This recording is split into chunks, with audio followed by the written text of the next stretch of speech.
আত্মহত্যার হুমকি ধামকি দিয়ে এবার স্যামের বোনের কাছে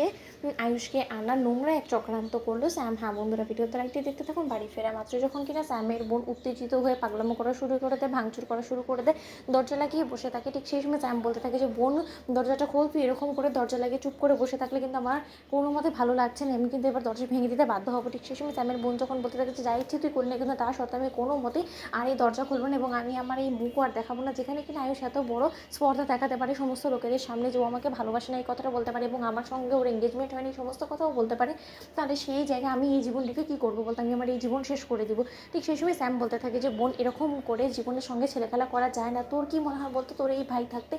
তোর কোনো রকম কোনো স্বপ্ন অসম্পূর্ণ আজ অব্দি আমি রেখেছি বলতো, তোর এই যাত্রা তো তোর এই স্বপ্নটা পূরণ হবে। আচ্ছা তুই আমাকে একটা কথা বলতো, কি স্বপ্ন ছিল বলতো, তুই আয়ুষের স্ত্রী হবি, আয়ুষের জীবনসঙ্গী নিয়ে হয়ে তুই রীতিমতো আয়ুষের হাত ধরে চুটিয়ে ঘর সংসার করবি, তাই তো তুই আয়ুষকে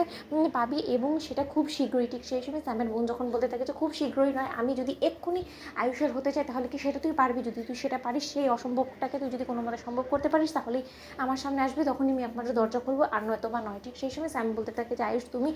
আমার লেজে পা দিয়ে তুমি কোনো মতে ভালো কাজ করনি, এর জন্য তো তোমাকে ভরপাই করতেই হবে। ঠিক সেই সময় এক পর্যায়ে স্যাম যখন কিনা ছুটে আসে আবার ওর বোনের কাছে এবং বলতে থাকে যে তুই যদি দরজা না খুলিস তাহলে আমি আয়ুষকে এখানে এনে তোর এবং আয়ুষের বিয়ের ব্যবস্থা করবো কী করে বলতো, তার আগে তোকে আমার একটা প্ল্যান এক্সিকিউট করে দিতে হবে এবং সমস্ত কিছু তোকে ধারাই সম্ভব। ঠিক সেই সময় কথা বলা মতো স্যামের বোন যখন কিনা দরজা খুলে দেয় এবং স্যামের বোনকে যখন স্যাম বলতে থাকে যে দেখ লক্ষ্মীটি বোন আমার, তুই যেরকম আমাকে হুমকি দামকি দিচ্ছিলিস যে তুই সুইসাইড অ্যাটেম্প করবে আয়ুষকে না পেলে, ঠিক একই হুমকি দামকি তুই এক্ষুনি আয়ুষকে আমার ফোন থেকে ফোন করে তুই সেই ব্ল্যাকমেলটাই আয়ুষকে করবি এবং ব্ল্যাকমেল করা মাত্র এমনভাবে আয়ুষকে তুই হুমকি দামকি দিয়ে ভয় প্রীতি দেখাবি যাতে করে কিনা আয়ুষ এক্ষুনি তোকে বাঁচানোর জন্য এখানে ছুটে আসতে বাধ্য হয়। ঠিক সেই সময় এই কথা বলা মাত্র এক পর্যায়ে স্যামের বোন যখন কিনা স্যামের ফোন থেকে আয়ুষকে কল করে এবং আয়ুষ কোনোভাবেই কল না ধরাতে এক পর্যায়ে আননোন নাম্বারে ব্যবহার করে যখন আয়ুষ সেই ফোনটা রিসিভ করে, ঠিক সেই সময় আয়ুষ বলতে থাকে যে হ্যালো কে বলছেন। ঠিক সেই সময় স্যামের বোন বলতে থাকে যে একদম ফোন কাটার চেষ্টা করবে না আয়ুষ, তার কারণ আমি তোমাকে ফোন করেছি এবং তুমি আমার শেষবারের মতো এই কথাগুলো শুনে নাও। দেখো তুমি যখন কোনো মতেই আমাকে ভালোবাসো না এবং তুমি আমাকে দূরে থেকে আমাকে এতটা দূরে ঠেলে দিয়েছো, তাহলে এই যাত্রাতে আমি কোনো মতেই বেঁচে থাকতে চাই না। কিন্তু তুমি একটা কথা মাথায় রেখো, আমার আজকে এই পৃথিবী থেকে চলে যাওয়ার পেছনে সম্পূর্ণরূপে তুমি দায়ী থাকবে এবং সেটা আমি লিখিতভাবে